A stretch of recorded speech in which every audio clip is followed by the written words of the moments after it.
Welcome back to the HellfireComms Disneython. I'm here today with Riddick and Digi, and we're going to be watching Wreck-It Ralph. Riddick, you haven't really been part of the Disneython so far, so why don't you explain to our audience why we're watching Wreck-It Ralph today?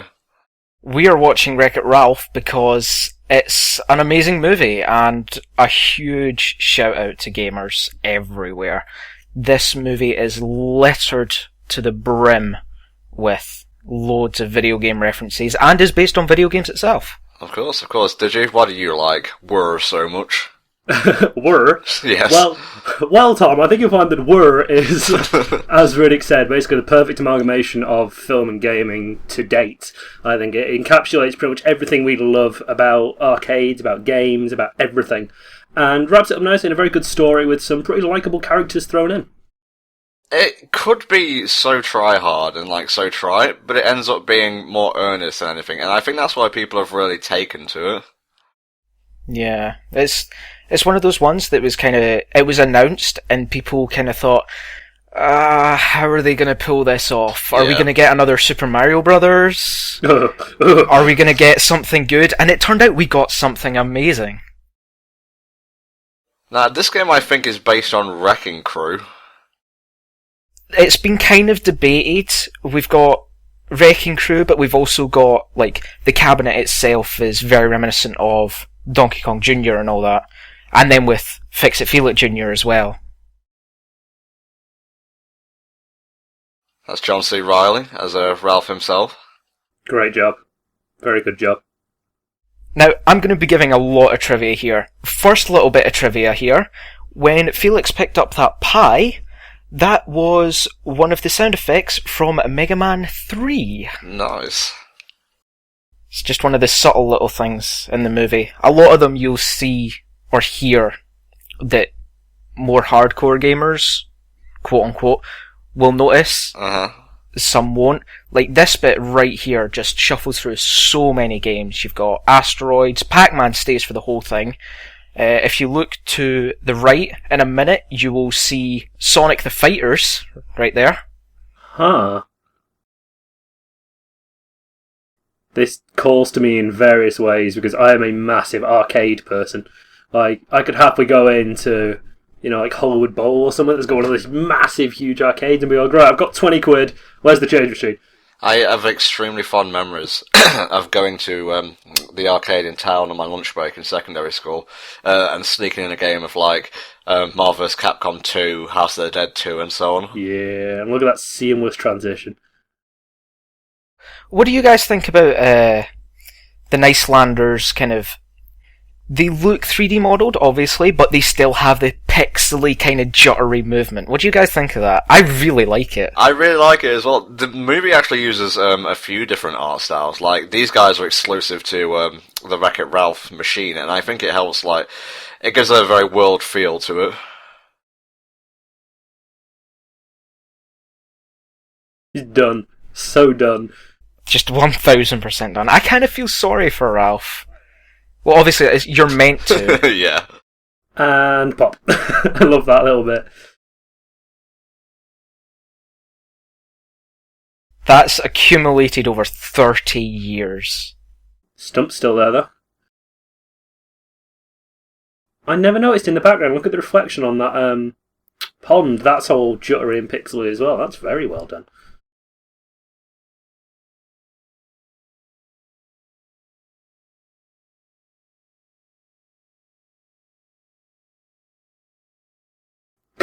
The janky little salute. It's a very heartwarming story, is this? Just through and through. It's a very nice sort of emotional tale, and I very, very much like it. Well, Ralph's gotta be a villain, because only villains wear plaid. It's very true. Look at this bountiful cast of villains. You've got Clyde, Bison, Eggman, Satine. Satine? I had to think about that for a second then. Zangief. Obviously Bowser. There's and just hidden in the bottom there, the House of the Dead zombie, who is not named. He's just House of the Dead zombie. I believe some references give him a name. I think it's Sile or something like that, but don't quote me on that. I think there's one of the creatures from Altered Beast there as well, but don't quote me on that. Yes, I believe there is. Yes, there is. It is, if you give me a momento. I think there's also someone from World of Warcraft or similar. There's a night elf there. Neff, the big purple rhino. That's who the Altered Beast one is.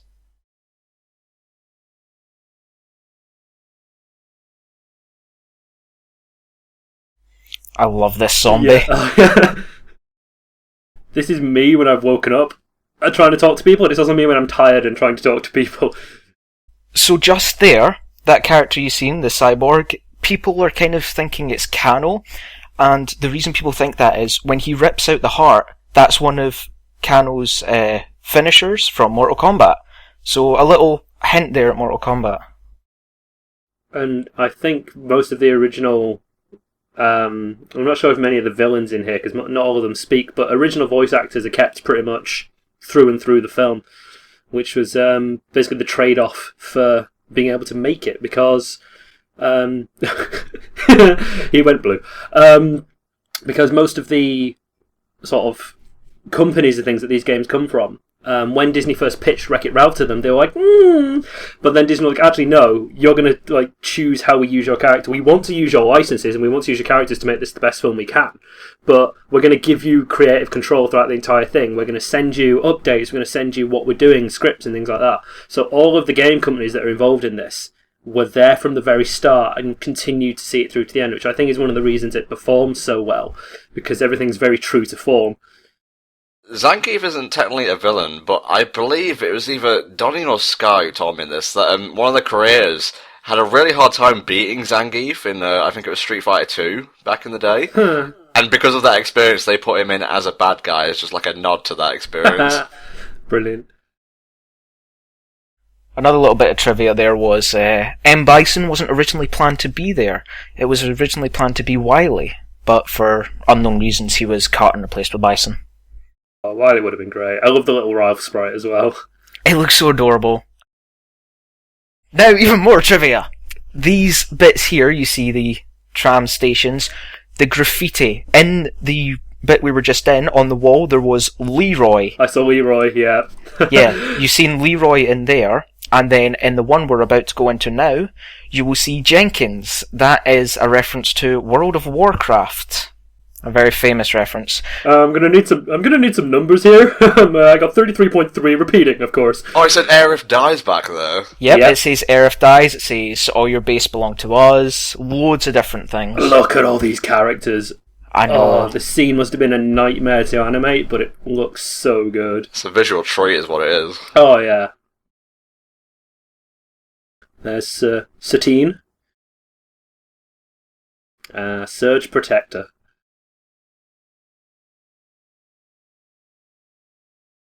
I assume I don't need to point out the little reference there. No, it's very blatant, mate, but I appreciate it all the same. Control yourself. I mean, the trivia count is already broken. You've just thrown so much at me. I can't keep up. Oh, I'm nowhere near finished yet. Paperboy. I never noticed that reference. He throws papers in the games. Ha. Sonic on the big screen! Don't ruin this for me. Game over? He said game over because it's a game character. It's game over, Tom. Fucking Sonic the Hedgehog. That was such a good call. Like, them picking up Roger Craig Smith was amazing. Okay, I'm done now. That was one of our first scenes with Roger, wasn't it? Yep. First view of Roger Craig Smith as the role of Sonic. So. And suddenly Cool in the gang. Right, this is my last bit of trivia for a while. Up there you go, that is Skrillex. Like, Skrillex would not play Cool in the Gang at any kind of rave. Can I just point that out?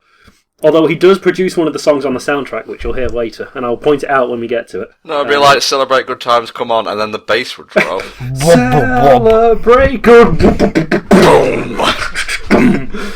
Something like that.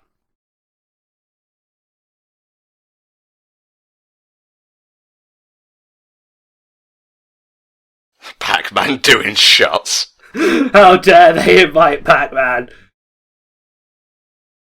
That cherry chasing dot muncher is an insult I wish to have in the world. I still don't know who that derpy son is. No, I couldn't find anything related to that. He's just a derpy son.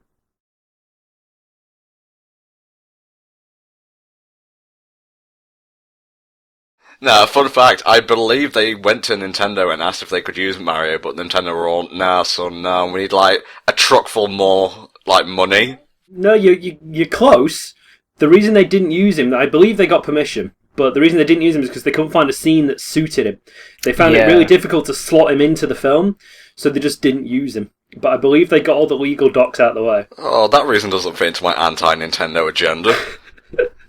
Couldn't find a scene for Mario, yet back there you seen Sonic just hanging out at a party, a couple of shots in hand. That's not what Sonic would do. I think one of Sonic's faces later on is just superb. It's coming up in a couple of minutes, so I think it's his reaction to the whole shebang going on, but his face is just wonderful. Is it Sonic Unleashed opening cutscene level of wonderful? Yes, it is, actually. Oh my god, that was so bad, that face, that they actually changed it for the final game. Oh, really? Yeah, because if you remember, there was the whole furore with Sonic Unleashed game Oh, of course, leaks. yeah.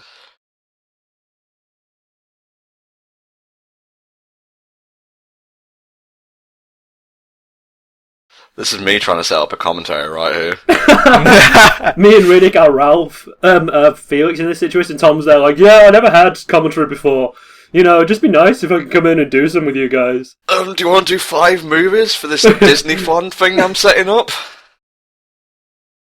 Ta-da!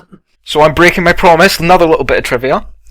That was very reminiscent of the actual Donkey Kong death and revive kind of thing. There's still plenty of those.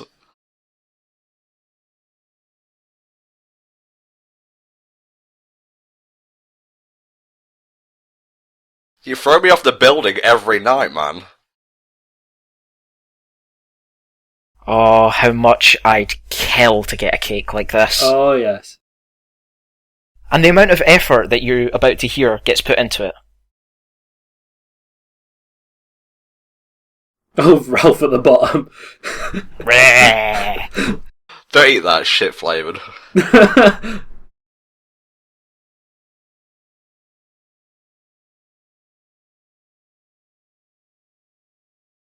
Remember that line, that will come up again. Foreshadowing! Oh my god, he's touching my cake, Felix, get him off the cake! Felix, no! Felix, no! Get him off the cake! You're screwing with the natural order!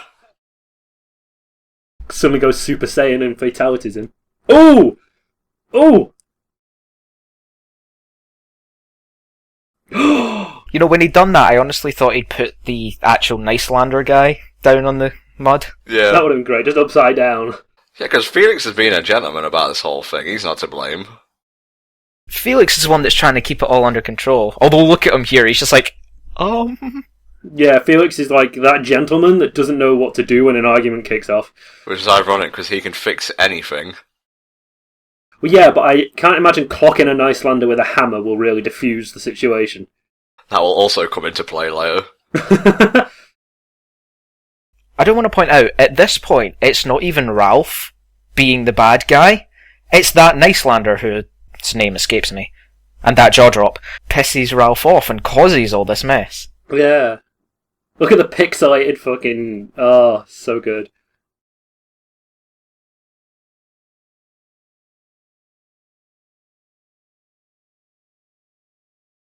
I'll win 5 medals and I'll come back and shove like 4 of them up your arse.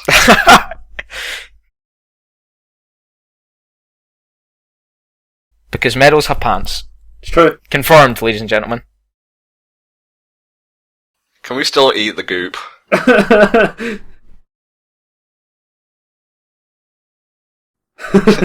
I love Gilligan cuts. Tapper. I love the visual effect on this. It's like a almost Rankin Bass level of stop motion. Mm-hmm. Yeah, it's another one of the kind of hints to the kind of pixel animation type Very thing. animatronic style. It's lovely. Another one of the little references here, if you look at the bottom here, the character that just walked in kind of has the same colour scheme as Sora, but no one can really confirm or deny it. I'm pretty sure it's not. It's not. I also thought it was the guy on the very back who looked like he had the wild brown hair that people were thinking of. But Sora isn't. in here. There's no reference of him, and I've also zoomed into that scene about 500 times, and it's not him. Now here's some good references. We've got the mushroom, we've got Metal Gear Solid. I love the squeak it makes at the end as well.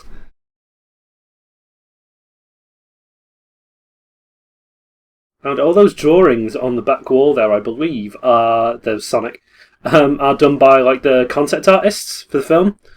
And they were so good that they just put them in there. Yeah, you got Sonic, Tails, Eggman's on there. If you look carefully, I believe you can see Ken and Ryu's portraits are like facing each other. Yeah, there's a Space Invader, like sort of realised. Satine.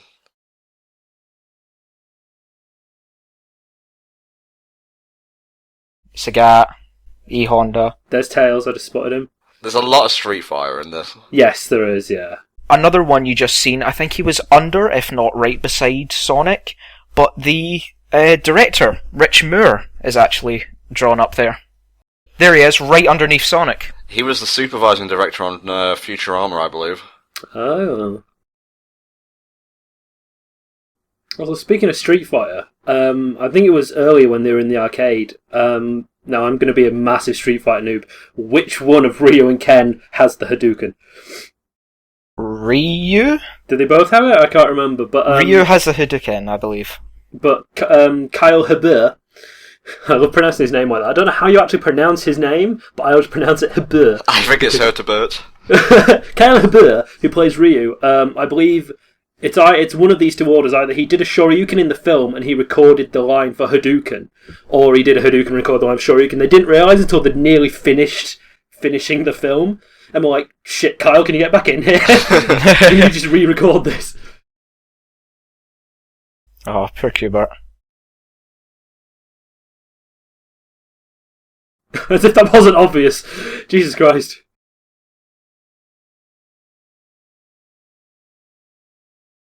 I love how they keep his alien language in, but they don't explain it. Yeah, it's just a thing. Oh man, that's some veranda font down on there. The font used at the arcade is actually the Pac-Man font. Oh, for the name. Yeah, and some of the other fonts that are dotted around the... This game costs $2. See, this sounds like some Skrillex thing. This is some Skrillex. Heroes Duty has the song, it's called Bug Hunt on the soundtrack, and it's a very good soundtrack. It's a very good song, even though it's Skrillex. But yeah, this is Skrillex's bit on the soundtrack. Sergeant Calhoun, best female lead I've seen in a long time. And who voices her? Jane Lynch. Oh yeah, wasn't she the badass gym teacher from Glee? I believe so. Let's just have a quick look here. Yep, Sue Sylvester. She's a tough bitch you do not want to fuck with. Oh yeah, let's have a look here. What else has she been in that we might know? She was Roz in The Simpsons. She's been in 2.5 Men as Dr. Linda Freeman. Apparently she was in Ice Age. She's been in a lot of things, but mostly TV stuff. But she gets this role sorted. She is perfect for Calhoun. Now this is Skrillex. Base has been dropped. I just want to say, what kind of arcade game would have graphics of this caliber? This beats like high-end PCs. How much did this arcade cabinet cost to create? Fun fact, most arcade cabinets have actually got pretty damn decent graphics in them for that precise reason. Okay. Because of their pure size, you can knock a bunch of stuff inside an arcade machine. Specifically like massive screens and like all the technology required. For example, like the Time Crisis games and stuff. Like Time Crisis 4 looks... I think it came out about the same time as the PS3 or a bit before, but it looks like high-end PS3 stuff at times. Arcade cabinets are powerful as shit. I'd love to rip open an arcade cabinet and just find like 5 GTX Titans. I would love to rip open an arcade cabinet and just find like 2 PS2s just like sat in there. I'd love to rip open an arcade cabinet and just live inside one. Yeah, I can agree with that, yeah.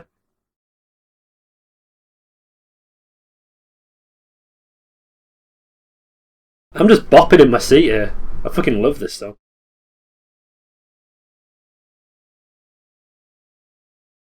It's game over, man! It's game over! See, if we were to think about this logically, why would the developers program something that wouldn't stick to the program, or wouldn't have high enough intelligence to know when to stop? That's what the beacon's for, though. I think they explain it. That's the failsafe. Well, yeah, the failsafe is if they don't stop, they get attracted to the beacon, like moths to a flame. I love that first person. You're like, get the fuck off me. So, what is Hero's Duty parodying? Obviously, you have the duty part, which brings to mind Call of Duty. Yeah, it's a mix of sort of Call of Duty. I think it's just like every FPS shooter in an arcade, because, well, after Time Crisis sort of had its day, there were a lot of sort of like Ghost Recon and Tom Clancy style games with like the massive fucking assault rifles with stocks on them and stuff. And they were very much action oriented, like this was, and very sort of serious. Whereas Time Crisis kind of took the piss a little bit. Yeah, it's basically a huge shout out to first person shooters everywhere. You've got the huge shout out to Starship Troopers with the Bug War premise. Yeah. Call of Duty, Halo, Metroid, StarCraft, kind of a little bit of Mass Effect as well. Kinda. I was thinking Gears of War, personally. Yeah, a little bit of that. Gears would be another one, yeah. So here's where one of the major plot points comes in. There's no one there to wreck it. I do love how the speech bubble actually appears. Yeah. I love this sort of, well, shit. Now Felix must defeat crushing loneliness.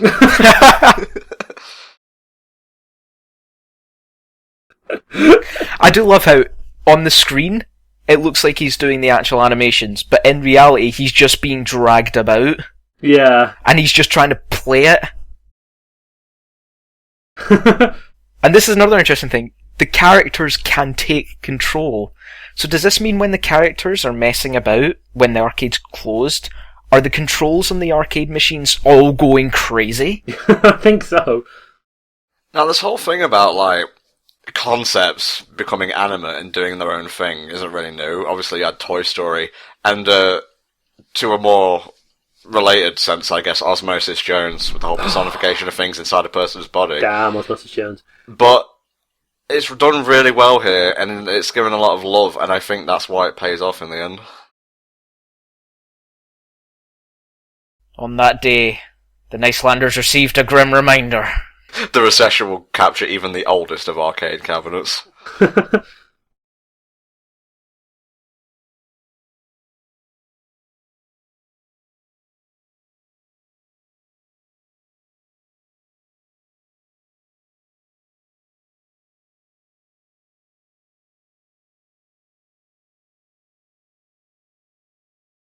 Now this is a really interesting bit, because as you're about to see, Felix actually knows a little bit of Cubertese. So does this mean that other game characters can kind of just... Obviously they can go and meet up with others in Game Central Station, but they go out of their way to learn other languages and stuff like that? I like how they show that it's very broken Cubertese by the characters being all different sizes. Like, Cubert's is perfect, like flat lines, whereas Felix's is all over the place, apart from that bit. But it's a nice way of showing that he doesn't know much. He's just getting by. You're not going turbo, are you? So seriously, don't ever watch Power Rangers Turbo. Ruins it. Rot your brain. Oh dear. You know, the interior design of this bit up here is actually really nice. Oh, yeah.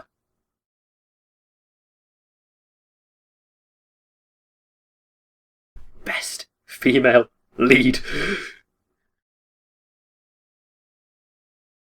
It's Mario! Oh no, wait, it's Felix.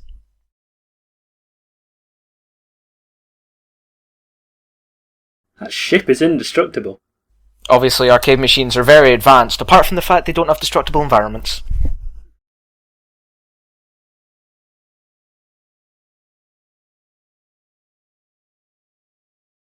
Oh look, romance is blossoming. This is my ship. It would be just... It's really weird to think about it, though. Felix has only known, like, this sort of 8-bit life. I mean, obviously he's a 3D character, but he lives in an 8-bit kind of world. Looking at all these graphics, even though to us they don't look dissimilar because of the style of the movie. But just imagine looking at a high-def thing as a, 16-bit thing. A little bit of Aliens here. Oh, yes. Just another little thing, because I'm not sure if we'll ever see it again, but the Wreck-It Ralph, the Fix-It Felix, yeah. I can never say that right. It's always tongue-twisted for me. Fix-It Felix cabinet, there we go.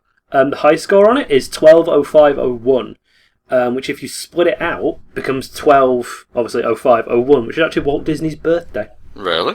Yeah. Huh. So that's kind of cool. I love how the medal's just the same throughout every game. Just hero. It's not got motion blur or anything on it.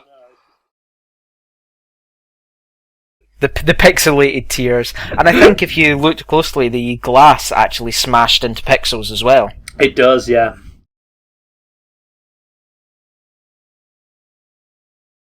I'd love to go behind the scenes and see how all this is animated. Because it's one of those things where you've got programs like Source Filmmaker where you animate everything and you can just go around everything and see it from different angles. I'd love to see this kind of thing from different angles. Oh, yeah. It's so cute! It's gonna kill you, but it's so cute! It will destroy you and everything you love. But it's so cute, Tom! I think if there was ever a plushie needed to be made from this film, I would like the Cyborg. I don't know about you guys, but I get really big Star Fox vibes from that escape pod. Yes, yeah. Oh my god, your realisation then, Tom, just... Yes! Side note, Nintendo, on the very slim chance that you've tuned into the Disneython, please make another Star Fox game. And there's Sonic getting hurt there and dropping all these rings with yes! flashing invincibility. Do you not realise how fucking gratifying it is to see one of your favourite video game characters on screen? Oh, it is. It's so good. Oh god, the references go even further than I thought with the Nicelander stuff. I'm just scrolling through IMDb. 2 screens, bitch. The train station of Niceland shows that the population is 224 by 256, right? The common resolution of an 8-bit game is 224 by 256. Nice. That's brilliant. They did their fucking research. And then it died. The end.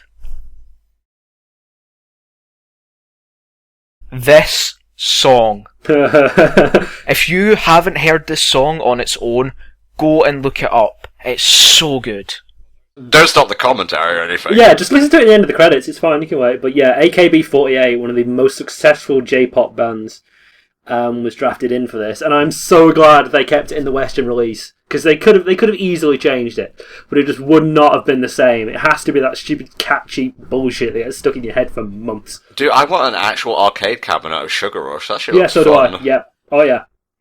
I think there was actually plans for an arcade cabinet or a proper game release, but it never really passed the planning stage. Oh, even just a game release would have been great. Well, there was a Wreck-It Ralph game, and I believe it actually takes place after the events of the movie, but it wasn't very good.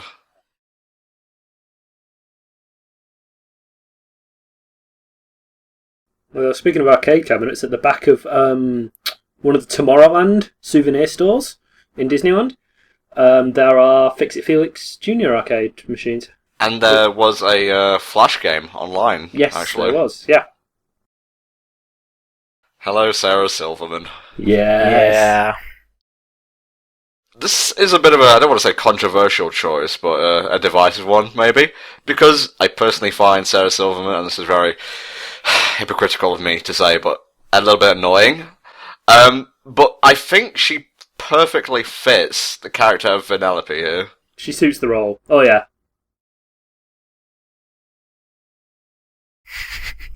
Just that line.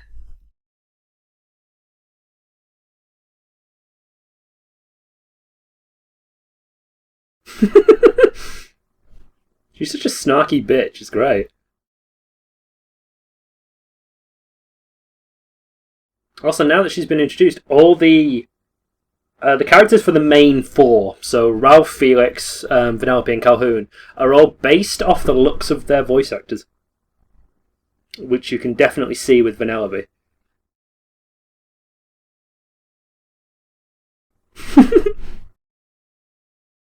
That's the best comeback. I don't care what anyone says.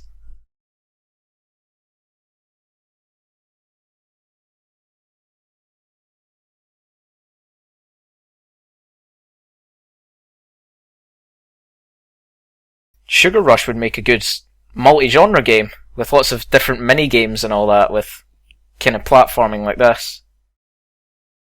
But it's another thing where if you think about it from a actual game design perspective, the game designers made all this land. Most of it you wouldn't see. That's a good point, actually.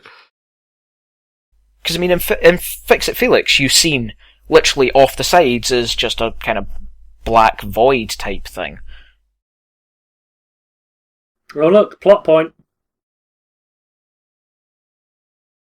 And I will kill you? Wait, no, wrong movie. I will find you and I will wreck you.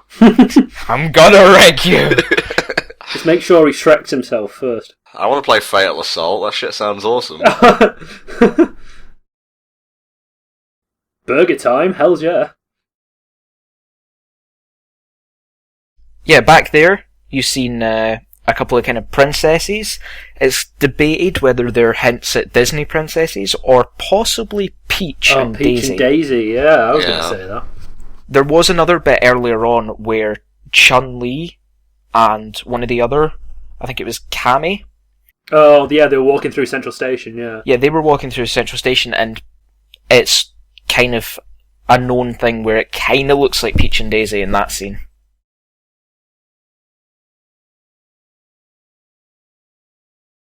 There's the princesses. No, it's not them, isn't it? Yeah, one of them looks a bit like Rosalina as well.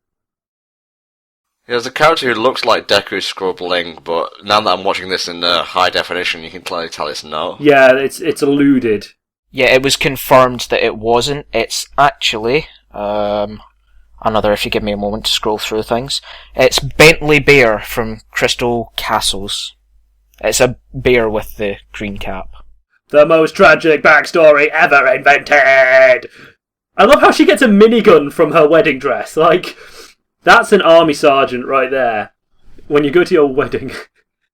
You've got, in the background, you've got Shenlong was here, you've got Pond, you've actually got a poster that says Turbo. And see, there you've possibly Sora's crown, but again, that's another debated one. Yeah. No campers, there's Jenkins.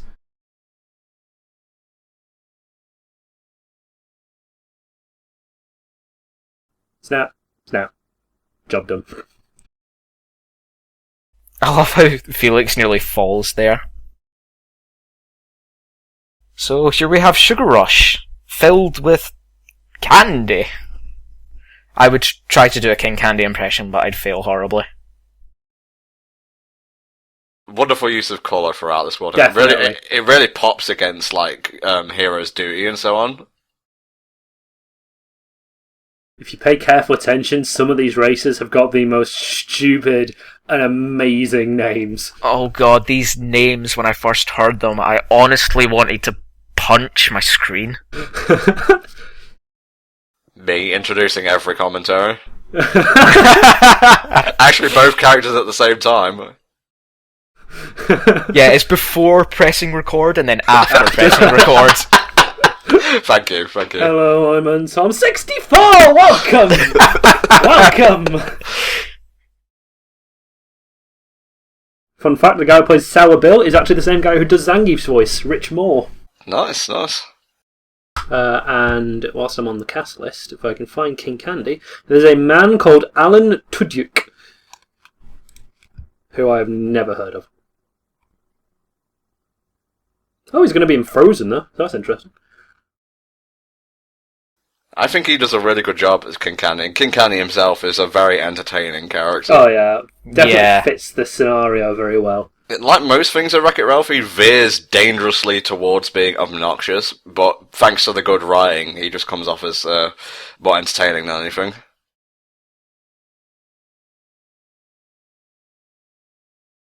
This seems like an arduous process for just paying a coin. Alright, so we have Taffet and Mutton Fudge, Ugh. who's just got in. There is Rancis Fluggerbutter, What? Jubalina Bing Bing, Crumbleina di Caramello. Stop. Let's see if I can find any more.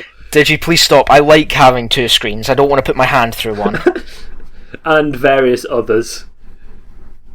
There you go, Swizzle Malarkey, Candlehead. Diabetes McFootloss. Yeah, oh yeah. I would have loved if that fell off. But of course, movie plot devices and whatnot. Penelope von Schweetz, Nugetsia Brumblestain, Torvald Batterbutter, come on. Somebody at Disney clearly just went, you know what, here's a list of desserts, here's a list of other foodstuffs, and here's a list of adjectives. Pick one of the three. Snow Anna Rainbow. I love the way they run.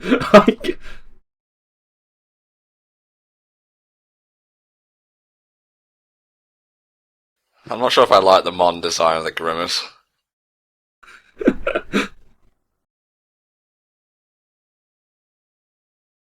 Come to think of it, is this what the Grinch would look like if he let go?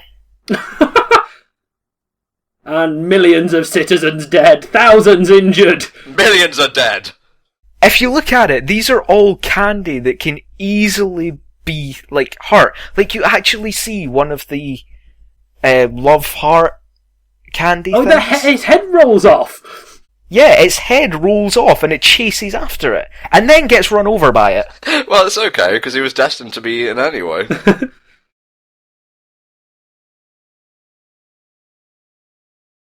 There you go.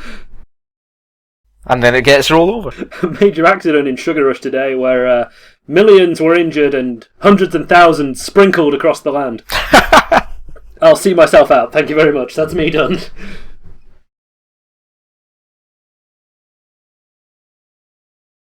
Oh, that bitch. Taffeta, hold my lollipop. I'm going for this girl. You do that voice too well. Spar said exactly the same thing. So here you go. The Oreos are... Oreo. Oh, it's great. They're chanting the March of the Winkies. Obviously modified for Oreos, but still. I want that horn. If I ever get a car, I want that horn. It's an actual tune, and I believe it's called like something of the Chief or something like that. Hail to the Chief. Yes, that's it.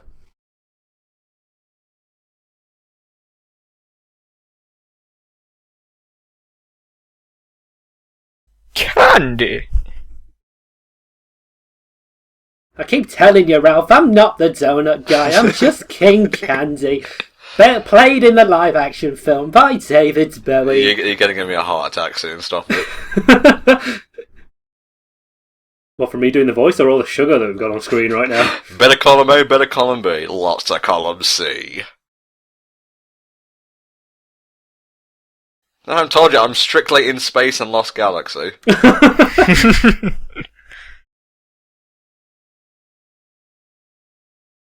That's one thing I love about cartoons and all that, the ridiculous names they give to the higher-ups. Like some of the nicknames for Robotnik in Adventures of Sonic the Hedgehog was brilliant. Scratch sounds a lot like Ridley. Just saying. Don't even start, mate. Oh, it'll pop up at some point. You may have to have a obituary at the end of this because I've killed Tom from making him laugh too much.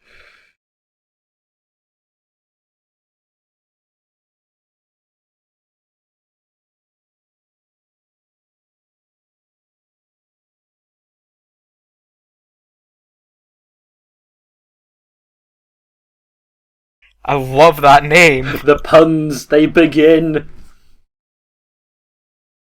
Now, see, this is a joke they don't, linger on, and that's the thing I have with certain films. not necessarily DreamWorks, as I often bring up, but just like poorly done comedy films in general, and especially kids' films, where they make a joke and they linger on it too long, being too try-hard, and New Simpsons is definitely guilty of this. And that's why I was so worried about Wreck-It Ralph becoming, like, a really try-hard kind of film, but again, it's just more earnest than anything. Huh, I did not know this. When King Candy was first introduced, the theme that plays is named Royal Raceway, which is a nod to Mario Kart 64. Yep. Look at the weenie dogs. Look at the weenie dogs. I love how the cops are both donuts. Speaking of their police badges, I believe the American police motto is to protect and to serve. Their badges read to heat and serve. Seriously, the IMDb list of trivia on here is fucking massive. And according to IMDb, you were mentioning Kano earlier at the meeting? According to IMDb, it is him, because he does his signature Mortal Kombat fatality.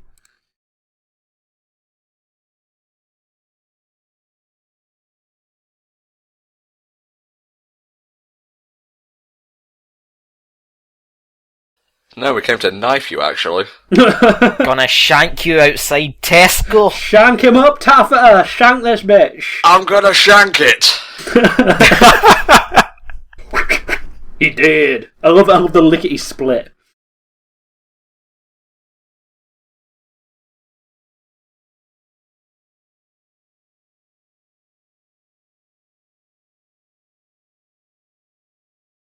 I love their clothes designs as well, because they've got sweets incorporated into them. For the most part, anyway, and like icing and whatnot.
Well, now I'm gonna borrow your soul!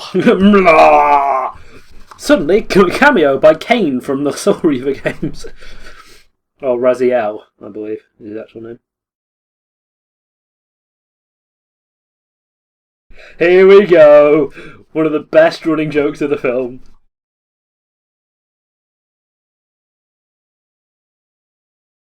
This one's for the kids! Hey, I laughed at it too!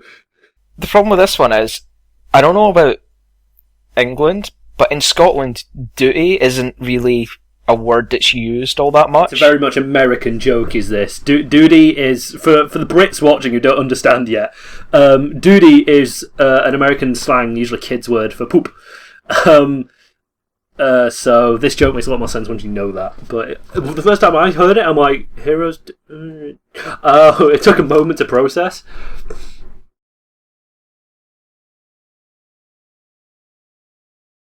Toot Sweet is also in... what's it called? That's a weird thing. Chitty Chitty Bang Bang. There's an entire song called Toot Sweet in that film. And it is in fact the sweet that they invent.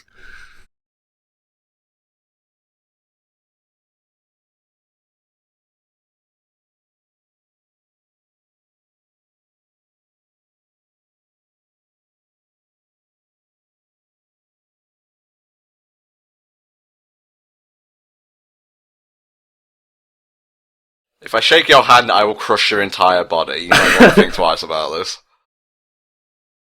Can we shake our hands? I don't know, I can, shake your body. I can try.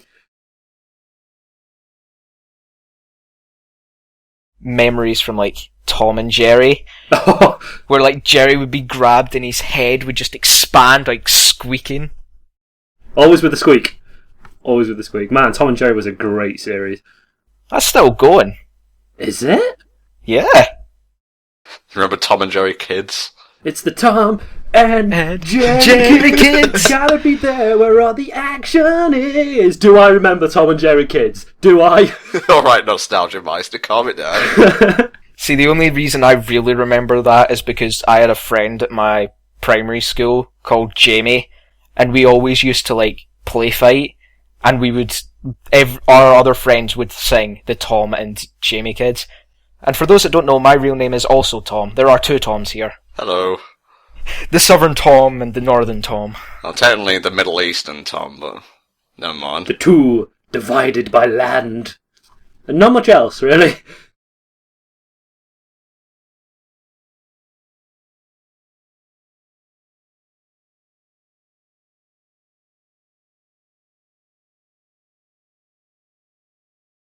Damn, that set up quick. I was going to say arcades do not set up that quick. You have to go through an entire boot sequence.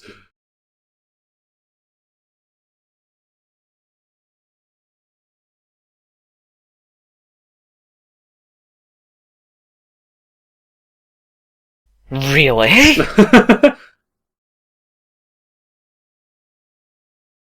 A little hint that you got there is a possible little reference is that part of the screen changed to kind of base text and font and whatnot. That could possibly be a little reference to the Pac-Man kill screen. That's actually referenced at the very end of the film. Not many people know this because obviously you don't sit behind and wait for the credits. But for I those of you who, yeah, I did. For those of you who did, you'll notice that at the very end of the film, the Walt Disney Pictures thing shows up again, and the right-hand side of the screen just glitches out in exactly the same way the Pac-Man screen did. And for those of you who don't know, it's a glitch where when you start, basically you can play Pac-Man technically forever, but as soon as you hit level 255, when you complete that level, you tick the game to bit 256, which doesn't exist, because obviously it starts at 0 and goes to 255. So as soon as you hit level 256, the game just can't process it, and the map doesn't load correctly, so it just turns into a glitch of all the graphics in the game. The original missing, though. Also, Laffy Taffy and Nesquik. Yeah, do we have Laffy Taffy over here? No, we don't. Possibly, but in, like, another name. Yeah. Actually, no, I think we started getting it recently with the Willy Wonka stuff, because Laffy Taffy is a Willy Wonka brand. And we started to get more of that over here in the UK. Another thing I noticed here is each time he gets punched, I don't know if it's true or if it's just me, but he looks like different characters every time he gets punched. Yeah, he does. I can't put my finger on what characters it is, but...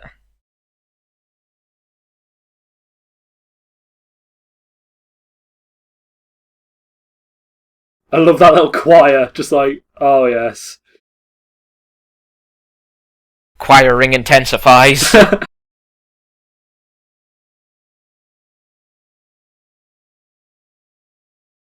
Well, look at this badass. The little break here, that little break is brilliant. And then Calhoun's just like, nah.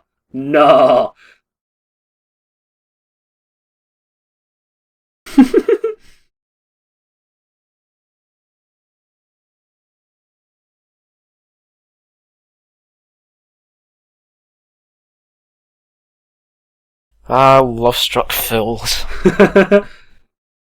Who plays Felix, by the way? I don't think we've brought him up yet. Felix is a man by the name of Jack McBrayer. Doesn't ring a bell, but he does a good job. He was Kenneth Parcell on 30 Rock. He's probably one of his biggest roles. So that security guard right there is a reference that not a lot of people will get. It is Beard Papa, a mascot of a Japanese cream puff chain.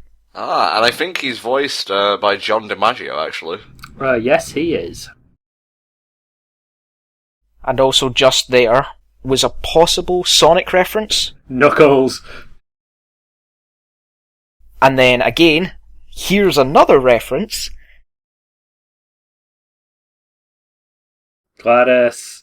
Gladys being a reference to GLaDOS. People were kind of skeptical when it was pronounced wrong, but Valve did turn around and say, yes, that's a confirmed reference. Did they? They did indeed. Huh, that bit I didn't know. Oh, I love this section. I'd love to play this minigame. Yeah.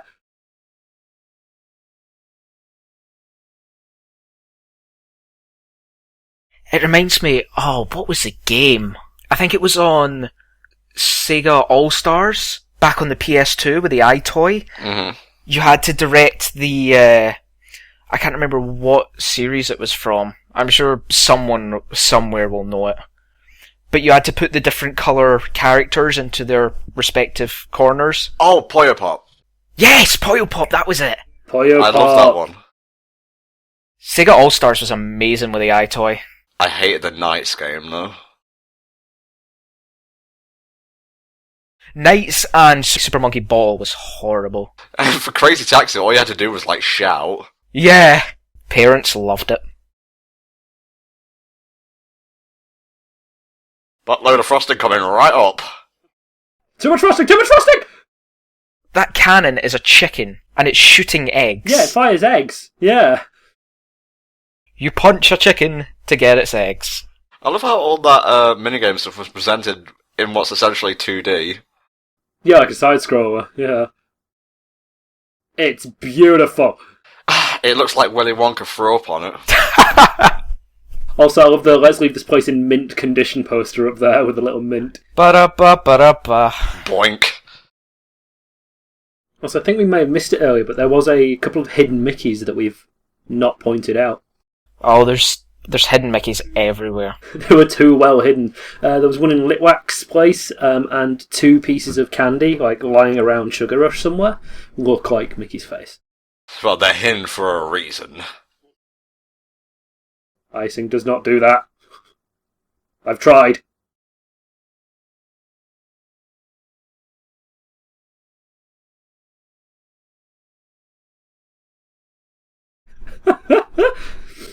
Bird Papa out. We got a buggy. We got a 921. So I just done a quick search for Mickey to see if we could get some other hidden Mickey locations. Did you know he said Hickey then? Shut up. Back a minute ago when the Cybug ate the candy root and turned into like the candy Cybug, it bears a strong resemblance to Beetleworks from Epic Mickey. Oh, God. I'm really not a fan of Epic Mickey.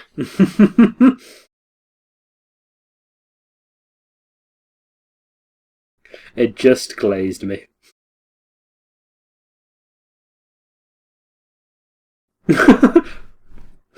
That van is fucking huge. Any idea what claw stands for? Claw? Like Bear Claw? Possibly. I think it's like Candyland something or other. That's probably what it stands for, but I don't know if it's ever like mentioned anywhere. Notice here how King Candy seems to know his way around a go-kart. Keep that in mind.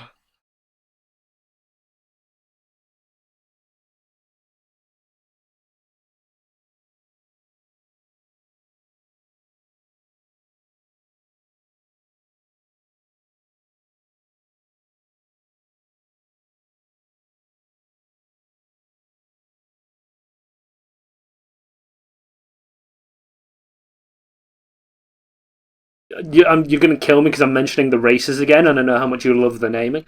But there's one race called Mintizaki, which is a tribute to Hayao Miyazaki. I was going to say, yeah. Of whom Lasseter is a big fan. Mintizaki. Feel it in my code rather than feeling it in our bones and whatnot. I have an entire list of the races. Oh no. Don't you dare, Digi. I'm serious. I'm not gonna, I'm just laughing at how Don't make me be all, I'm gonna retake it! Don't fucking test me. Try it, bitch. Try it.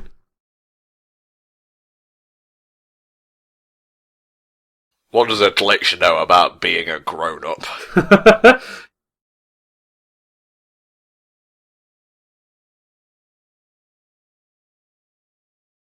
Explosion! Suddenly Michael Bay.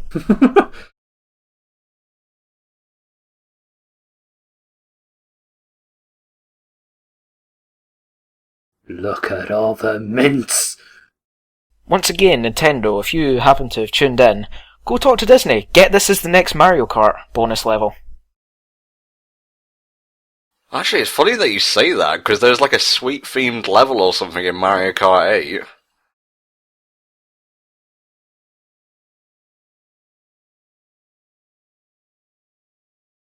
Well, Ralph was in All-Stars Racing Transformed. Don't even. He didn't. He was a horrible racer. He is. Well, fun fact, the guy who voiced Ralph there, because obviously it wasn't John C. Reilly, also voiced the yellow, fat member of the Deadly Six in Lost World. Whose name you can't remember, because goddamn. So forgettable. Well, it's not that I forgot it, it's that I don't give a shit. There is that too, yes. I don't give a fuck.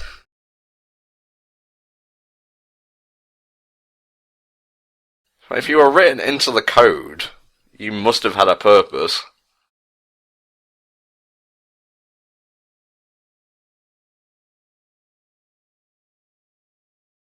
Sorry, Missing No, you're stuck. This is actually somewhat of a reference to like actual game development. Sometimes when characters are written in to a game and not used, rather than just deleting them flat out, because that may actually cause other things to not work, they simply lock them away in the code. So they're never referenced, but they're still existing. So that could potentially be what happened with Penelope. Yeah, they're brought up mostly as like a joke in like modern games that try to be funny, but glitches, let me tell you, are no joke. I've had game-breaking ones before, and they're not fun. Let me say. Shadow of the Colossus, anyone? Oh, I remember the Shadow of the Colossus stream. Yeah, Tom remembers it now. There we go. The horse. Matrix? Is that you? Classic HFC.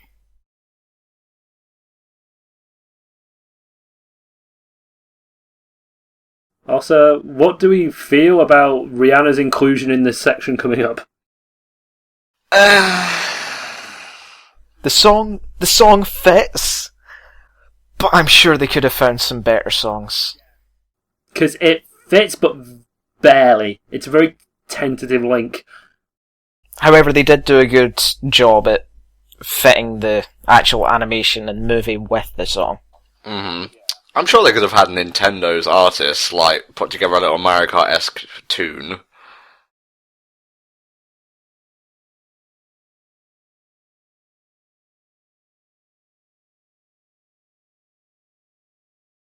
An attempt was made. I love how the pedals are Pop-Tarts. Yeah.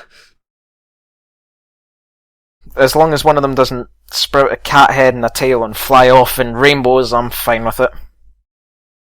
That'd be really awkward to happen, just like on the final stretch of the race. Your accelerator suddenly turns into a rainbow kitten. Oh no, but how's Vanellope gonna win the race now?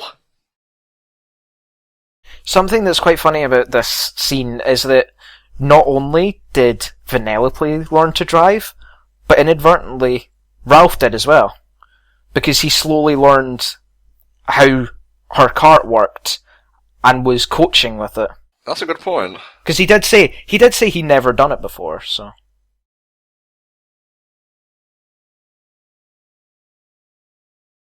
A little life lesson for you kids. You can have all the candy you want. Having a Diet Coke ain't gonna fix shit. I'm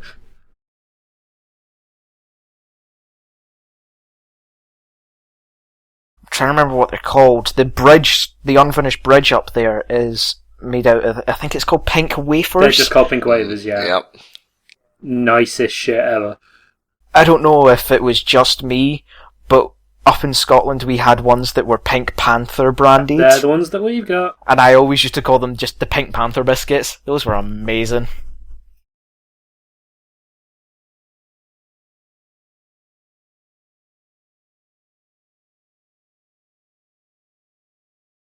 Oh, that nervous laugh. I love how he has a lollipop as a fan. He also has a gumball waving it. Are we not going to talk about Sour Bill here? Poor guy. His character certainly fits his name. He is very sour. Here we go, one of the biggest references in the entire game, film. Konami code on a NES controller. I want a vault like that. Oh, yeah. This is where I go when selecting new commentators. Look at that web. It's just a giant, like, dimension of names that flicker in and out, and the stronger they shine, the more chance of being picked they have. See, Speranda, yes, I have one of those.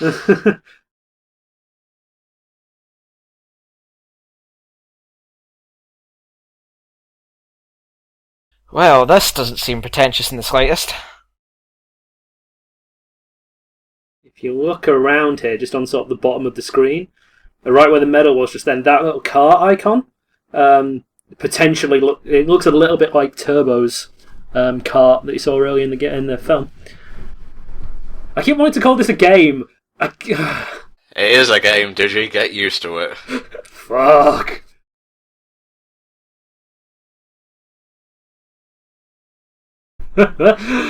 These two have got some of the best scripted lines in this film.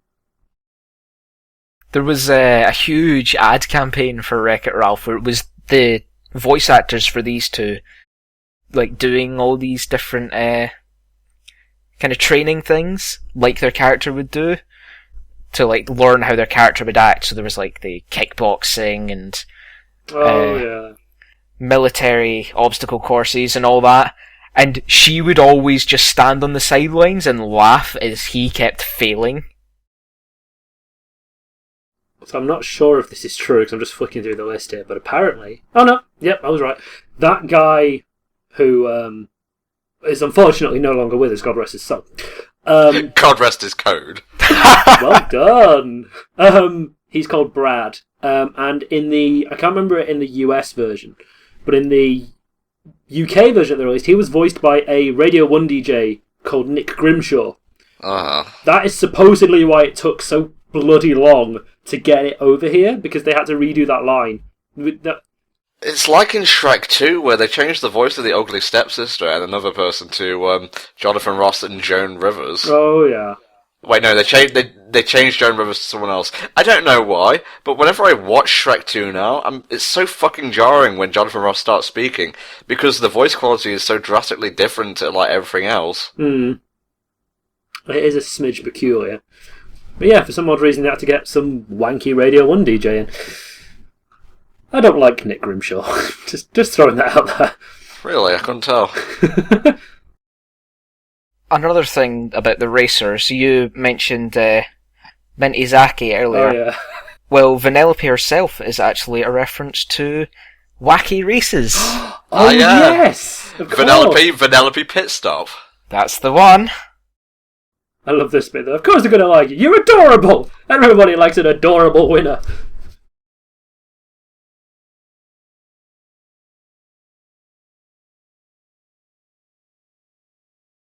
Here we go. Tim Mertens is the original voice of Brad.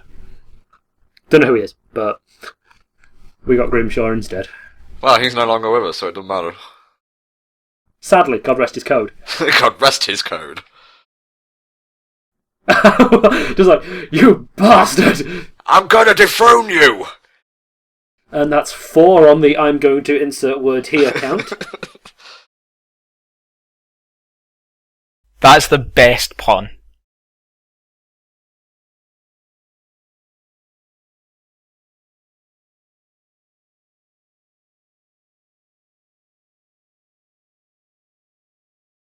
Blackmail!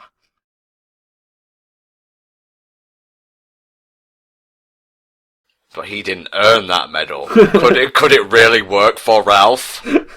Tune in next time on Wreck-It Ralph.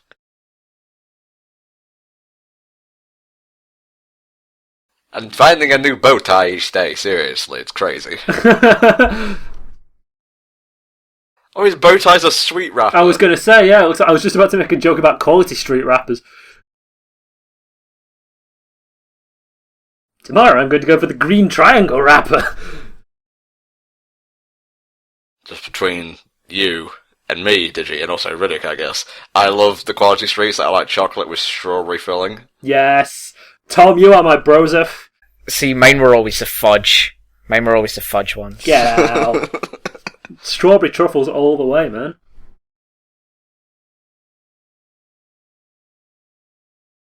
This concept I quite like, even though it's cruel and horrible and actually made me cry in the cinema. Like the fact that she's a glitch and can't leave and she'll just die with the code. That's the Ubisoft logo. That was totally the Ubisoft logo. It's really sad, and it's actually quite a good concept.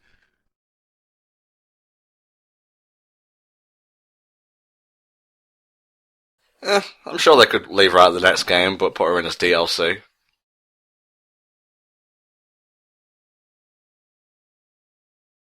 Don't pat me, you patronising shit.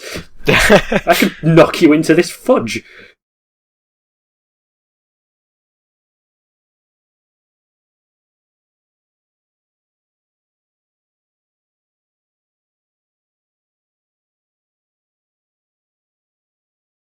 As soon as he gets off screen, he just goes, "Bria." I tricked you! Ha ha ha! That should have been his horn.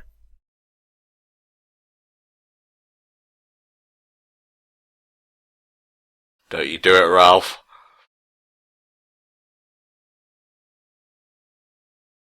So the bit coming up here, Ralph starts to explain. Just this line coming up here. He says, "I've been thinking," to which Vanellope replies, "That's dangerous." And that's much like LeFou's reply to Gaston, saying the same thing in Beauty and the Beast. Also, this scene's adorable. Well, the whole relationship between Ralph and Vanellope is actually kind of adorable once you get past her initial obnoxiousness, which I think was intentional for obvious story-based reasons. It's more a defense mechanism than anything.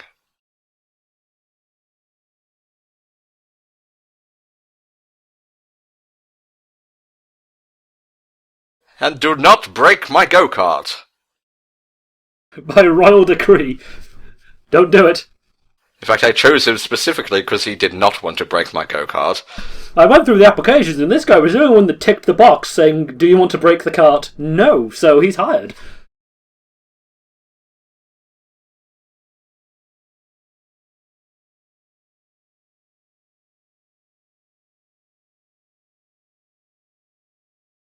That heartbreak, just, I hate this scene because it's just so.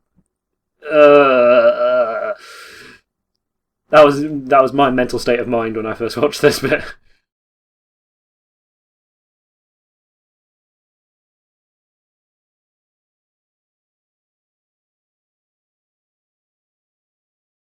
You've wrecked it, Ralph!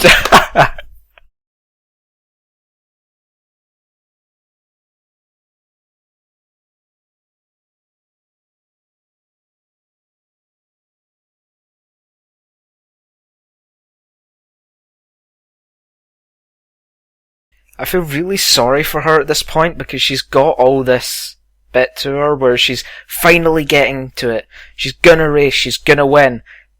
And then this happens.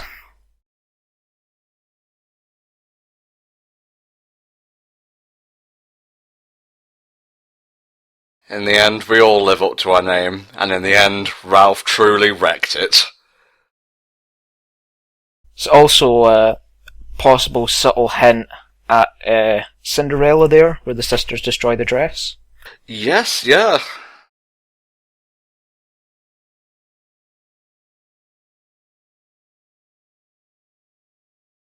I know a lot of people who don't like that line. Yeah. But it's one of those things where you can take it two ways. As Zangief said at the very start, just because he is a bad guy doesn't mean he is a bad guy. Vanellope might have just been calling him a bad guy, but at the same time he's not really a bad guy. Riddick, you're messing with my poor spider brain. You didn't do the accent though, it's gotta be, "You're not the bad guy." Stop it. Just because you are a bad guy. Are you trying to kill me? Bad guy.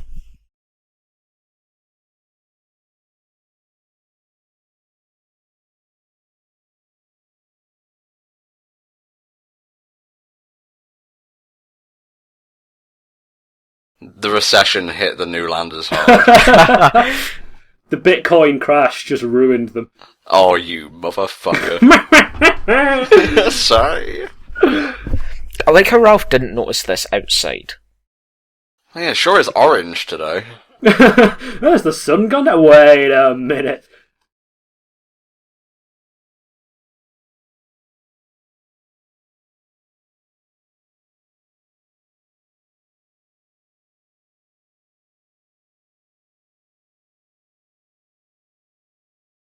Wanted for you not to be a fucking prick all the time. I know, right?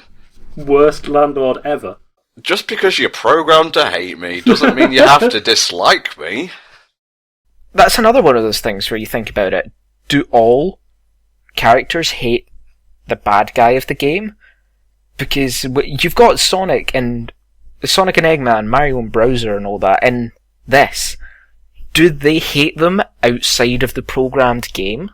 Well, Bowser's always kidnapping Peach, and yet Mario's a good enough chap to invite him go-karting and whatnot all the time. Just gets a letter to the fucking Koopa Castle. So Bowser, I know you're a massive douche and all, and you've probably got Peach again, but I'm just hosting some Mario Karting. Obviously it's got my name in it because I'm the title character, but do you want to come down next Thursday and we can have a race? Oh yeah, we can use my castle, and it'll be super convenient because Peach is already here. Can you just bring the card over? I'm sure she'll just sit right in it.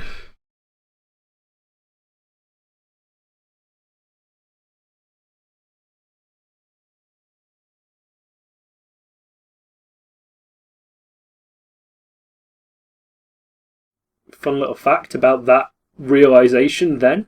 At the very start of the film, when all the arcade cabinets are being shuffled around and Sugar Rush is sort of brought in, Vanellope's on the side that we can see. So we as the audience know that something's amiss right from the very start.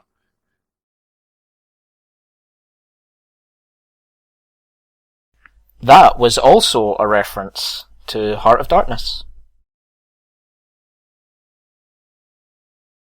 For those of you who aren't aware, Heart of Darkness is, I believe it was a novel? It was indeed. Yeah, it was a novel there. Basically, it described, I will quote this off IMDb because it's easier, described a trip into a foreign land where a soldier had conquered and made his personal territory. Which is kind of what happens here. Yeah. Taffeta Mutton Fudge, Adora Beazle Winter Pop. Are you fucking kidding me? Also, I like to think that Sour Bill's kind of limbless design is something to do with Rayman. Yeah. I would like to think that. I highly doubt it is.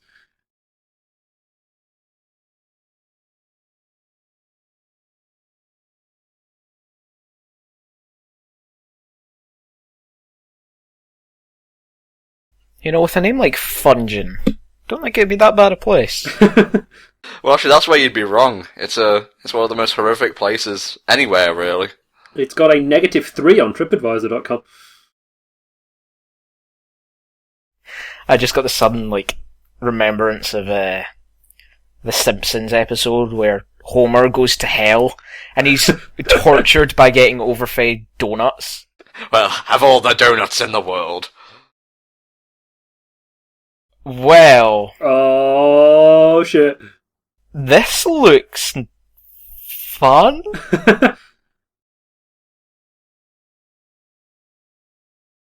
It was obvious I was going to bring this up at some point, but Calhoun's armour design is superb.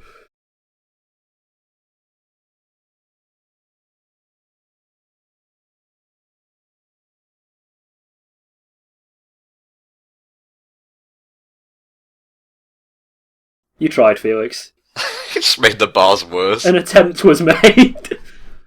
In one of the trailers that has that bit in it, the sound effect that plays when it gets fixed is actually very reminiscent of Mario collecting a coin. I could see that, actually. I love his little float down as well.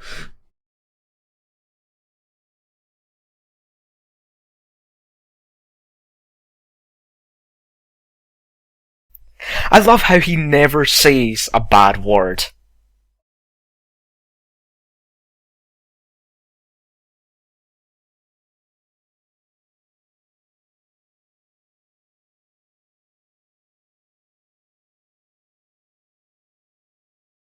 The writing for Felix is so good.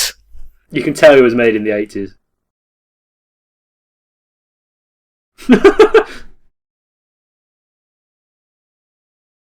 Well, you see, Pulls out. that's kind of... Felix, let me just show you the title of the film. It's called Wreck-It Ralph, and it features a guy who's constantly put down by others. Let me get you the script. You see this character description section for me? Yeah, just give that a quick read and get back to me in 2 minutes. Yeah, I did like how Felix said that, but he knew where Ralph lived. He knew how Ralph lived. Yeah, he was there at the party where Ralph wrecked it. This place is creepy. Glitch-proof, that lock said. But not Ralph-proof. I remember back when Wreck-It Ralph was announced, there was just all the puns for Wreck-It Rolf from Ed, Edd and Eddy. That's just what popped into my head. They're just Rolf throwing chickens and cows at the chains, trying to break them. My favourite variation of that joke is the one from, I think it's V on 4chan, where they just come up with different names for Ralph, like Bust It Bruce, Destroy It Dan, Chomp It Charlie, Fornicate It Fred, Oh, God. Retake It Rupert. With the nuts. That's amazing.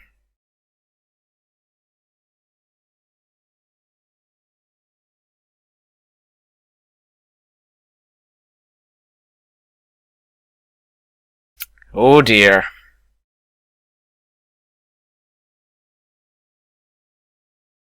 Now for those of you that are fans of racing games,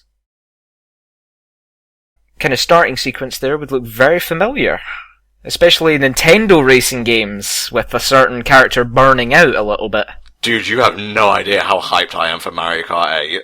Mario Kart 8 is going to be amazing. Because I fucking loved the Wii version, the online was so good. 7 is a bit tepid.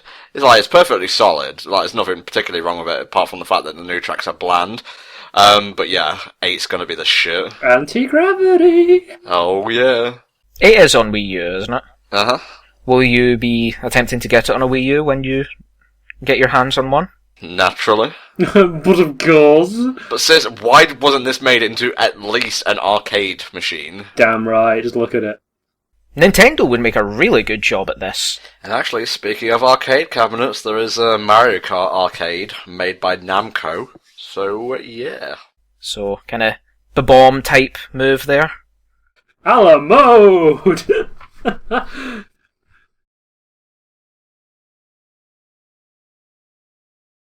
Fucking references and jokes in this thing. I assume that could kind of be... Oh, damn. Oh, he did. I like how they've actually got the kind of portrait as well. But yeah, I assume the Sweet Seekers could kind of be either green shells or the fire flower. They would be red shells because they're heat seekers. Ah, yeah, of course. They're also Death Seekers. They're also murder weapons! Now this would be an interesting thing. Oh yeah, dynamic events on the maps. Dynamic tracks, yeah.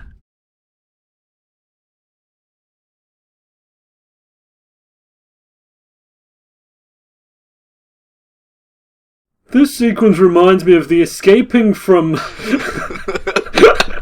Sorry, I can't finish that.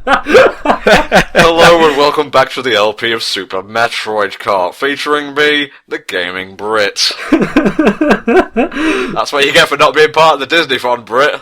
Mocked relentlessly.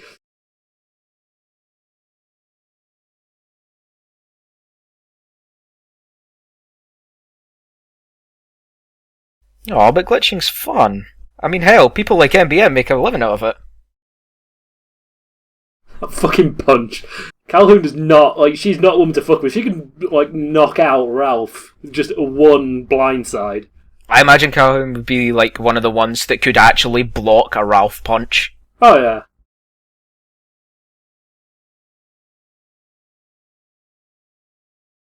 I believe that's actually a reference to, insert character name here versus the world. Scott Pilgrim.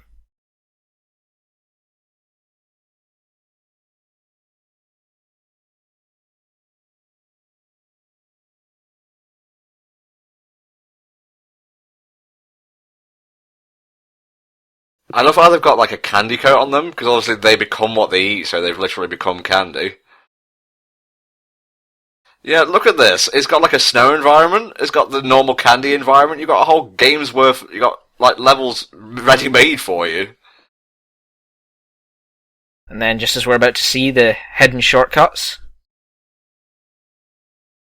I like how you actually hear him like scream a little bit. It's like, I think the shotgun's here, but I'm not too sure. Rainbow Sherbet Road. Yeah. I was gonna make that joke. So Rainbow Road. Get wrecked!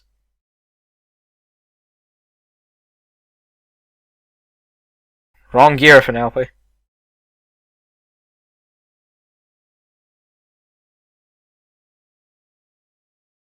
I think that bit there would be something that could be kept out of the actual game. Trying to murder the other race.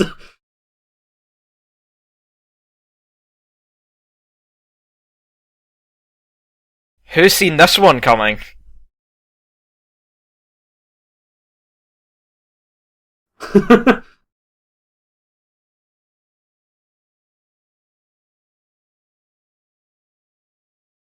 Turbo fucking tastic.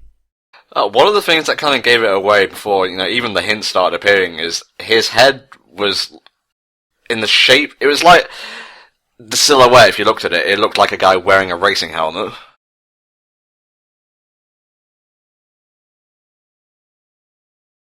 Be one with the glitch, be one with the glitch. Use the force, Penelope!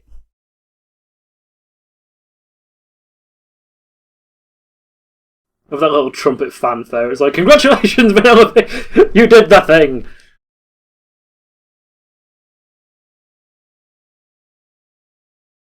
And then he died. The end. Is it though, Ralph? Is it?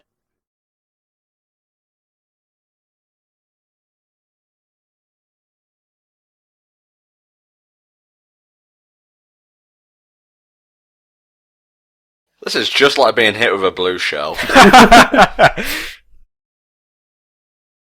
Damn it, Penelope, stop lollygagging and get back on the track! Funny. I know.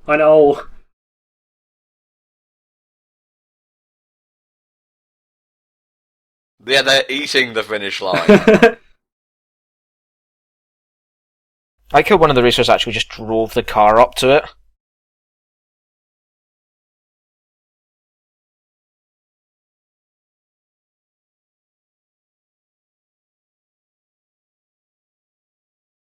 Alternate ending to this movie was Ralph just goes face first into it and crushes her. I can see why they changed that ending.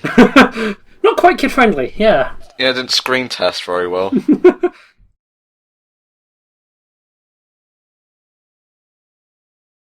I would actually be kind of worried if that was an actual alternate ending. It was storyboarded somewhere in Disney's archives. Just some guy had a really bad day. The guy in the Mickey Mouse costume is kind of being a prick. Like his boss wears it at the office or something. Just walks in there, oh hey guys! Proper blubbing away at this point in the cinema, because I'm a sensitive man when it comes to films, because I'm 21 years old and haven't quite matured yet. 21 and mature, man. Digging it, you dig me? But no, like, when Vanellope's like, just leave me, and I'm just like, no, don't go, she's too adorable.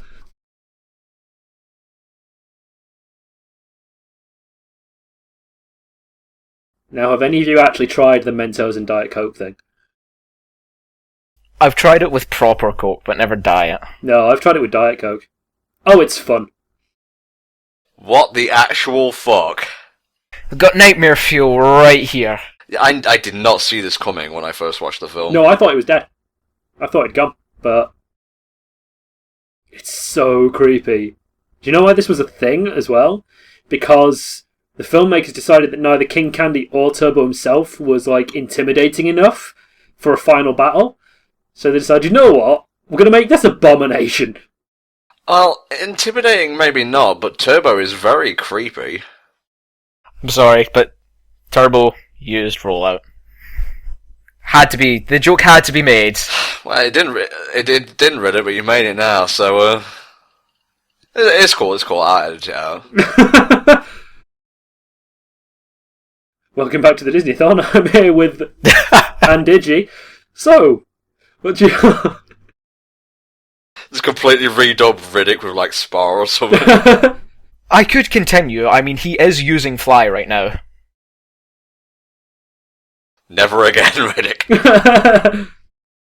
So thank you all, HFC fans. It's been lovely being here. I'm going to make my leave now.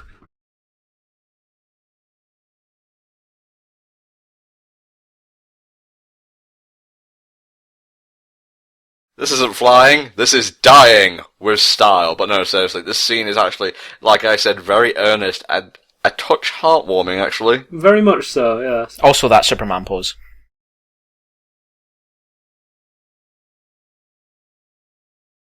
I like this little bit of slow-mo as well. This is very well animated.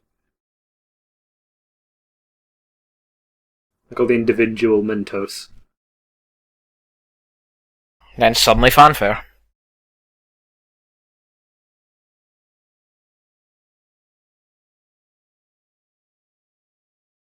Penelope, you beat your personal best! I'm so proud of you. Nice save the hostage side quest completion.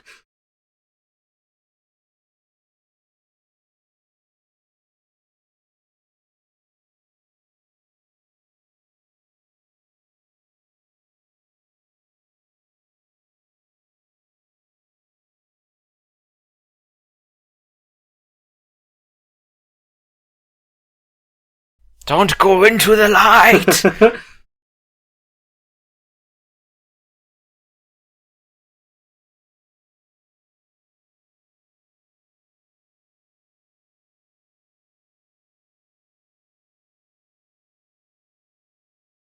And those of you that remember the beginning of the movie...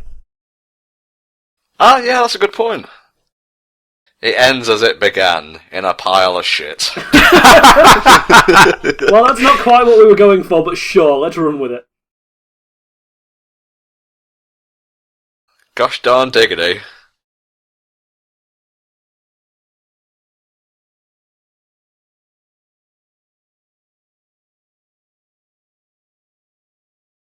Took me 10 years, but I'm finally done. Got a complete finish line for you, Ralph.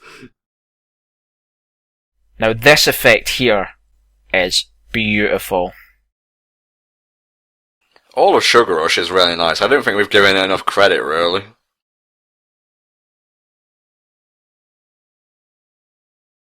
Oh my god, she was the core of the system all along! That's right, Vanellope is actually a Disney princess. That's right, she's so kawaii. She can also apparently use a non-evil version of Chaos Blast.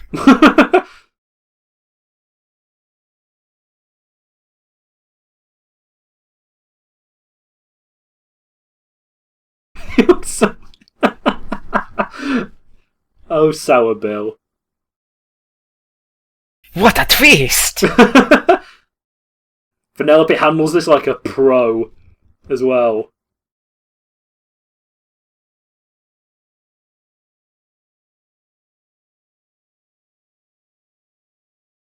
That you're all going to be executed at dawn. Oh, she actually said that. I forgot. Yeah. Fade to black, roll credits, that's it. It's done.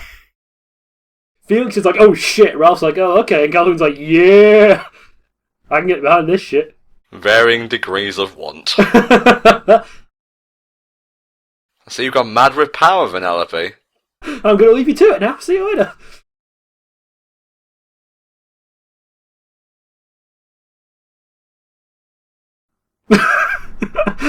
Ralph's like, I'm sorry, what?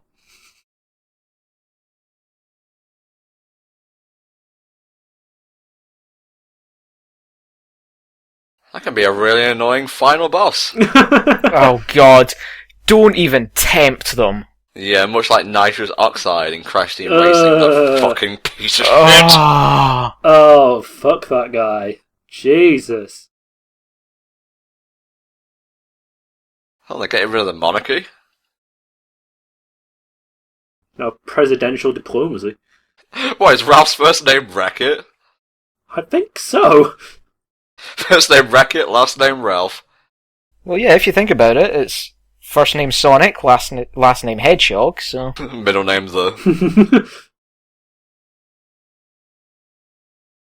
I was going to make the same joke about Robotnik, then remembers he actually has a first name, so... Ivo Robotnik. My name is Dr. Ivo Robotnik. Lovely. Who used to be, if you read, this is fucking going back a time, one of the Sonic novels, which I actually have one lying around, because they're amazing. I think it's called Sonic and the Time Paradox, or Sonic in, like, the Fourth Dimension or something. That's it, yeah. Yeah, but it's revealed that Ivo Robotnik used to be Ovi Kintabor before the Chaos Emeralds got involved. Yeah, it was like that in STC as well. Oh, very nice. But yeah, he was trying to like make the Chaos Emeralds do forces of good, and he actually made Sonic shoes and stuff for him. Yeah. And then it all backfired, and he decided, no, Ovi Kintabor isn't nearly evil enough. And so this HFC commentary ends just as it began, talking about Sonic. Full circle.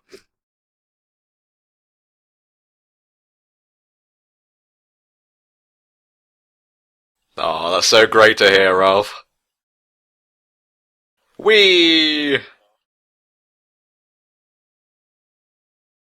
Which is nice, I guess. So we're at the end of the film now. Digi, in 10 words or left, sum up your experience of Wreck-It Ralph, please. Bloody good film. Would highly recommend that you watch it. Okay, Riddick? I'm nowhere near as smart, so... It's good! Actually, mate, that was 8, so you bang on the money there. Really enjoyed Wreck-It Ralph. Heartwarming, earnest, definitely watch it. And that is 10 on the nosy. Well done. Look at this guy. We like to be thorough here at HFC. Hey, I don't waste my evenings. Well, before we head off, one last bit of trivia from me. If you listen, that was a Metroid charge-up noise. So, oh wow. Huh. This was me at the end of the film in the cinema, just starting to go, don't cry for God's sake.